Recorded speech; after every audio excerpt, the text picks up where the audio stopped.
துலாம் ராசி அன்பர்களுக்கு இந்த 2025ஆம் வருடம் எப்படி இருக்க போகிறது? இந்த 3 முக்கியமான பெயர்ச்சிகள் இந்த வருடத்தில் இருக்குது அப்படின்னு சொன்னேன். இந்த 3 பெயர்ச்சிகளும் ஓரளவுக்கு சாதகமாக இருக்கக்கூடியது அப்படின்னா இந்த துலாம் ராசி அன்பர்களுக்கு அப்படின்னு சொல்லிடலாம். முதல்ல நடக்கக்கூடிய சனியினது பெயர்ச்சி. சனி இந்த ராசிக்கு யோகாதிபதியாக வரார். 4-5 கூடியவராக இருக்கார். இந்த பெயர்ச்சியின் போது அவர் 6ஆம் இடத்திற்கு செல்கிறார். சனிக்கு உகந்த ஒரு ஸ்தானம் அப்படிங்கிறது 6ஆம் இடம். இந்த 6ஆம் இடத்தில் சனி செல்றதுனால துலாம் ராசி அன்பர்களுக்கு வாழ்க்கையில் ஒரு பிடிப்பு ஏற்படும்.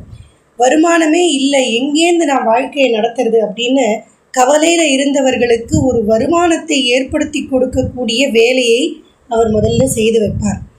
இல்லை உங்களுடைய தகுதிக்கு ஏற்ற வேலையை உங்களுக்கு கொடுப்பார், இல்லை வேலைக்கு ஏற்ற ஊதியத்தை கொடுப்பார். அந்த மாதிரி வேலை சார்ந்த பிரச்சனை, வாழ்வாதார பிரச்சனை இதெல்லாம் முதல்ல உங்களுக்கு தீர்க்க இந்த சனி காத்து கொண்டிருக்கிறார். கடன் சார்ந்த பிரச்சனைகள், ஒரு சில பேருக்கு கடன் வராததுனால, கிடைக்காததுனால சில வேலைகள் தடைப்பட்டு இருந்திருக்கும். இல்லை ஒரு சில பேருடைய வாழ்க்கையில் கடன் வாங்கி அதை மீள முடியாமல் அதில் தவித்து கொண்டிருப்பீங்க. இந்த மாதிரி கடன் சார்ந்த எந்தவித பிரச்சனையாக இருந்தாலும் அதை எல்லாமே சரி செய்து கொள்ளக்கூடிய காலமாக இந்த 2025ஆம் வருடம் உங்களுக்கு அமையப் போகிறது. மனதில் இனம் புரியாத ஒரு தைரியம், தன்னம்பிக்கை வரும்.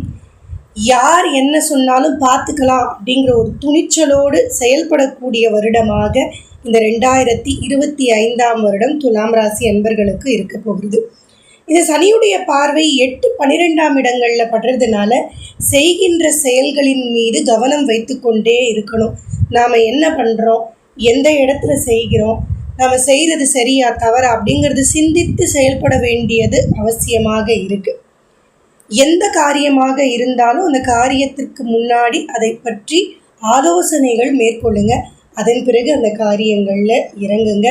பொறுப்பறிந்து குறிப்பறிந்து செயல்பட வேண்டியது மிகவும் அவசியம். கடல் கடந்து போய் வேலை செய்யணும்னு நினைக்கக்கூடியவர்களுக்கு அந்த வாய்ப்புகள் கிடைக்கும். ஏற்கனவே வெளிநாட்டில் தான் வேலை பண்ணுறீங்க அப்படின்னாலும் அவர்களுக்கும் இந்த வருடம் நன்றாக இருக்கக்கூடிய அமைப்பு. கடினமாக உழைக்க வைப்பார். அந்த உழைப்புக்கு ஏற்ற ஊதியத்தை கொடுத்து உங்களுடைய வாழ்க்கையை உயர வைக்க போகிறார் இந்த 6ஆம் இடத்தில் வரக்கூடிய சனி பகவான். அடுத்து துலாம் ராசிக்கு குரு பயிற்சியும் ஓரளவுக்கு சாதகமாக இருக்கக்கூடிய அமைப்பு. பாக்கிய ஸ்தானத்திற்கு குரு வருவது அப்படிங்கிறது ஒரு அற்புதமான பலமான அமைப்பு.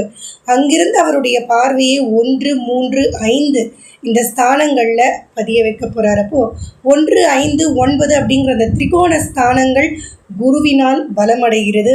இதுவும் ஒரு ப்ளஸ் அப்படின்னு சொல்லலாம் துலாம் ராசி அன்பர்களுக்கு. இதுவரைக்கும் பாராட்டையே கேட்டிடாதவர்கள் பாராட்டு மழையில் நனையக்கூடிய காலமாக இருக்கும். வாழ்க்கையில் அடுத்த கட்டம் போவோமானே தெரியலையே அப்படின்னு கவலையில் இருக்கக்கூடியவர்களுக்கு சனி பயிற்சி ஆகட்டும், இந்த குரு பயிற்சி ஆகட்டும், இரண்டுமே ஒரு உயர்வை கொடுக்கக்கூடிய அமைப்பில் துலாம் ராசி அன்பர்களுக்கு அற்புதமாக இருக்குது. கலைத்துறையில் இருக்கக்கூடியவர்களுக்கு வாய்ப்புகள் நிறைய கிடைக்கும். இதுதான் என்னுடைய டேலண்ட் அப்படின்னு ப்ரூவ் பண்ணுற மாதிரி ஒரு சூழலும், அதை நீங்கள் ப்ரூவ் பண்ணக்கூடிய அந்த சந்தர்ப்பமும் உங்களுக்கு உருவாகும். இன்க்ரிமெண்ட், ப்ரமோஷன் போன்ற விஷயங்கள்லாம் கிடைக்க போகுது. இது வரைக்கும் வாழ்க்கையில் எனக்கு இது நடக்கவே இல்லையே அப்படின்னு ஏக்கத்தோடு பார்த்த விஷயங்களை எல்லாம் குரு பகவான் உங்களுக்கு தீர்த்து வைக்க போகிறார். மகிழ்ச்சியோடும் சந்தோஷத்தோடும் இருக்கக்கூடிய வருடமாக 2025ஆம் வருடம் இருக்குது. குழந்தை பாக்கியம், திருமண பாக்கியம் இதெல்லாம் நிறைய துலாம் ராசி அன்பர்களுக்கு கிடைக்கும். குழந்தைகளினால் உங்களுக்கு மன மகிழ்ச்சி உண்டாகும். பூர்வீக சம்பந்தமான பிரச்சனைகளெல்லாம் தீரும். பூர்வீக சொத்து கைக்கு வந்து சேரணும், அதில் ஏதோ வழக்கு போயிட்டுருக்கு அப்படின்னா அந்த வழக்குகளில் வெற்றிகள் கிடைக்கக்கூடிய அமைப்பு இருக்குது. இல்லை குழந்தை பாக்கியம் இல்லை, நாங்கள் ட்ரீட்மெண்ட் எடுத்துகிட்ருக்கோம், இந்த வருஷம் எங்களுக்கு அது சக்ஸஸ் ஆகுமா அப்படின்னு ஏக்கத்தோடு இருக்கக்கூடிய தம்பதிகளுக்கு குழந்தை பாக்கியத்தை குரு பகவான் அனுகிரகம் செய்ய போகிறார். அதனால் அற்புதமான ஒரு வருடமாக துலாம் ராசி அன்பர்களுக்கு இந்த 2025ஆம் வருடம் அமைய போகிறது. 5ஆம் இடத்தில் வரக்கூடிய ராகு, 11ஆம் இடத்தில் வரக்கூடிய கேது, இவர்களாலும் பல நன்மைகள் உண்டு. குலதெய்வ வழிபாட்டை மட்டும் விடாமல் செய்து கொண்டே வாங்க. அதிக ஆசைகளை மட்டும் மனதில் வளர்த்து கொள்ளாமல் இருக்கணும்.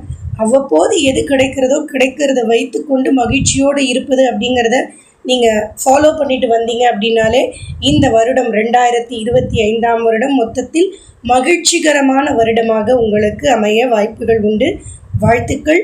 மீண்டும் அடுத்த பதிவில் சந்திக்கிறேன். நன்றி, வணக்கம், ராம் ராம்.